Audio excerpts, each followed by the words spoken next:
यदि आपने सिक्योर्ड या अनसिक्योर्ड लोन लिए है तो आज का वीडियो आपके लिए बहुत ही इंपॉर्टेंट है, क्योंकि आज के वीडियो का जो मेन टाइटल है वो ये है कि लोन वसूली के लिए बैंक या एनबीएफसी कौन सी गैर कानूनी कार्रवाई करती है। वापस सुनिएगा, बैंक या एनबीएफसी लोन वसूली के लिए कौन सी गैर कानूनी कार्रवाई करती है। बैंक ने लोन दिया है, उसे अपने लोन को वसूल करने का अधिकार है। कानून में उसके प्रावधान भी दिए गए हैं और उन प्रावधानों के तहत बैंक या एनबीएफसी अपनी डूबी धनराशि को वसूल करते हैं।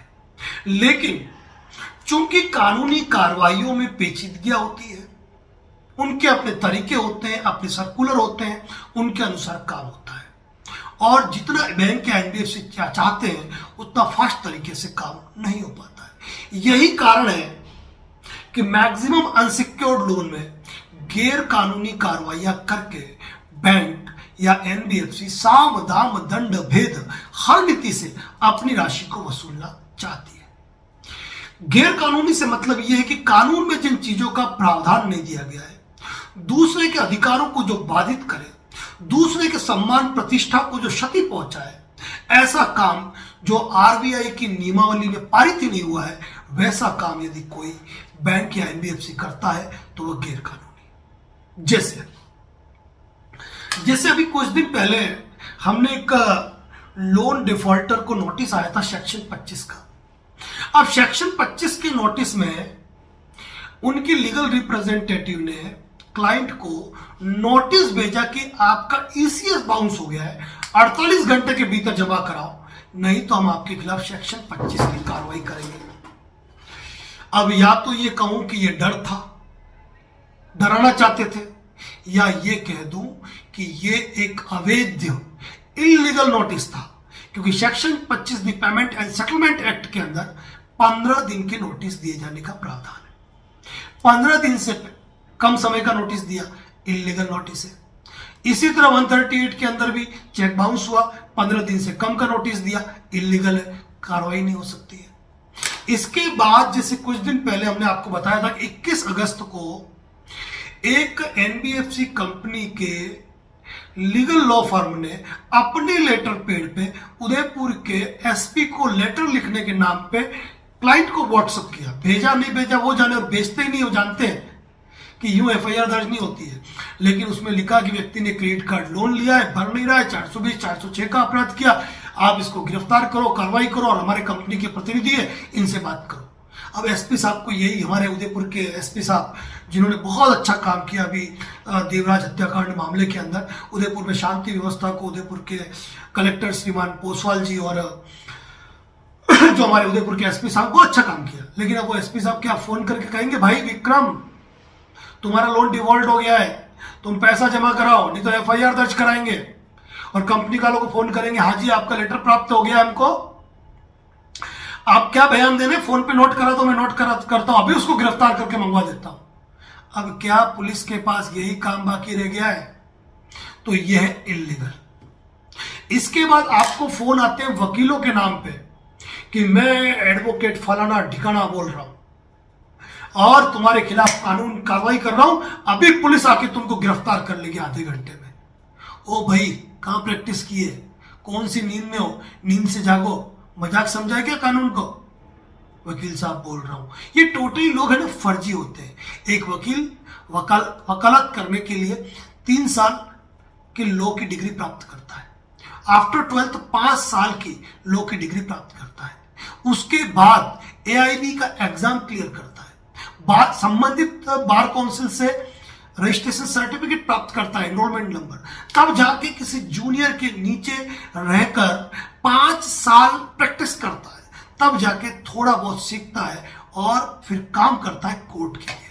और यही कारण है कि एक वकील को कहा जाता है कि वो आजीवन प्रैक्टिस करता है। अब वो वकील साहब जिनका काम नोटिस भेजना है, जिनका काम दावे करना है, जिनका काम अपने पार्टी के लिए लड़ना है, वो वकील साहब फोन करके पार्टियों को डराएंगे, धमकाएंगे, वसूली करेंगे। अरे वकील है तो लीगल नोटिस भेजेंगे, कोर्ट कार्रवाई करेंगे, तो वो टोटली फर्जी है, टोटली फर्जी। कहीं पूछ लो क्या बार काउंसिल रजिस्ट्रेशन नंबर है आपका, कौन सी कोर्ट में प्रैक्टिस करते हो, बार एसोसिएशन का नाम बताइए, मैं लेटर जारी करके पूछता हूं। या ऑनलाइन भी आप देख सकते हो, अगर वो अपना नाम डिटेल देते हैं संबंधित, जाके वेबसाइट पे जाके चेक करो, सब फर्जी होते हैं। इसी तरह आता है पुलिस थाने का फोन कि मैं भिवंडी पुलिस थाने से बोल रहा हूँ, या किसी भी पुलिस थाने का नाम ले लिया, किसी भी पुलिस थाने का नाम लेके कि मैं यहाँ सब इंस्पेक्टर बोल रहा हूँ, तुम्हारी फाइल मेरे पास आई है, तुरंत इनका पेमेंट जमा कराओ, नहीं तो मैं तुमको गिरफ्तार करने आ रहा हूँ। बस यही काम बचा है पुलिस का। लॉ एंड ऑर्डर मेंटेन करना पुलिस का काम है। राजस्थान हाईकोर्ट ने हाल ही में एक ऐसे ही मामले के अंदर डायरेक्ट स्टेटमेंट दिया कि लोन रिकवरी एजेंट नहीं है पुलिस, ये काम पुलिस का नहीं है। पुलिस का काम लॉ एंड ऑर्डर मेंटेन करना है, किसी सिविल मैटर को क्रिमिनल का रूप देना नहीं है। तो पुलिस का काम ये नहीं है। कोई पुलिस वाले फोन करे ना, डायरेक्ट कहना सर ठीक है, आप कौन से थाने से बोल रहे हो, नाम बताइए आपका बैच नंबर, बेल्ट नंबर क्या है, किस पद पर काम कर रहे हैं, संबंधित थाने का एड्रेस लिखवाइए। मैं तो दूर हूं, लेकिन मेरे मिलने वाले उनको भेज देता हूं। 2 मिनट में उनके इंडिकेटर गोल हो जाएंगे। तो ये सारे फर्जी लोग होते हैं। कई तो फर्जी लीगल नोटिस भेजते हैं, उनको पढ़ के हंसी आती है, लेकिन एक आम आदमी इन चीजों को समझ नहीं पाता है, उसके लिए एक एक्सपर्ट एडवाइस लेनी पड़ती है। वैसे लोन डिफॉल्ट के मैटर में है ना, हमने ढेरों वीडियो इस चैनल पे पोस्ट कर रखे हैं। आपके मन में कोई भी क्वेरी, कोई भी सवाल है ना, आप इस चैनल पे विजिट कर लो, आपके हर सवाल का जवाब इस चैनल पे मौजूद है। 1 घंटे का वीडियो और 50 मिनट का भी हमने एक वीडियो पोस्ट किया है, जिसमें आपके सारे सवालों के जवाब है। कुछ भी पूछने की आवश्यकता नहीं है आपको। इसके बावजूद भी यदि कोई क्वेरी हो और आप बात करना चाहते हैं तो माफी चाहूंगा, बिना कॉल बुक के बात नहीं हो पाएगी, क्योंकि किसी व्यक्ति की पूरी बात को सुने बिना, उसके डॉक्यूमेंट्स को देखे बिना, उसके नोटिस को पढ़े बिना कोई लीगल सजेशन देना संभव नहीं होता है। तो कॉल बुक कराना चाहते तो जो नंबर दिख रहा है उस पर कॉल बुक का टेक्स्ट मैसेज कर दीजिए, आपको कॉल आ जाएगा। क्योंकि 1 बार भी बात होती है, 2 बार भी होती है, 4 बार भी बात करनी पड़ती है उसी कॉल बुकिंग के अंदर। तो कम से कम ये है कि व्यक्ति अपने व्यस्ततम समय में अपने पेन और डायरी लेकर आपकी बातों को नोट करके आपको एक परफेक्ट लीगल सजेशन दे पाए, तो बिना कॉल बुक के संभव नहीं है। तो साथ ही सारी इलीगल कार्रवाई होती है जो मैंने अभी आपको बताई, तो इसको आपको समझने की जरूरत है। इसके अलावा रिकवरी एजेंट घर पे आते हैं, बदसलूकी करते हैं, ये सारी इलीगल कार्रवाई है। इनके खिलाफ आप कंप्लेंट फाइल कर सकते हो, जैसी जानकारी हमने अपने चैनल पे दे रखी है। साथ ही यदि आपका भी कोई साथी अगर लोन से दुखी है ना, उसको ये वीडियो जरूर शेयर करो, क्योंकि ये वीडियो सुनकर उसको एक हिम्मत मिलेगी, लड़ने की ताकत मिलेगी। वह रिकवरी एजेंट कोई बदसलूकियों का शिकार नहीं होगा और अपने अधिकारों को जान पाएगा। वह चैनल पे विजिट करके सारी चीजें देख पाएगा और अपने आप को मजबूत करके अपने रोजगार पे ध्यान दे पाएगा, अपने परिवार पे ध्यान दे पाएगा, और अपने रोजगार को ध्यान देकर वह सारे बैंकों की बाकियात भी चुका देगा। Loan settlement, loan moratorium, loan restructure और जितने भी अधिकार उनको मिले ना, उनका इस्तेमाल कर पाएगा।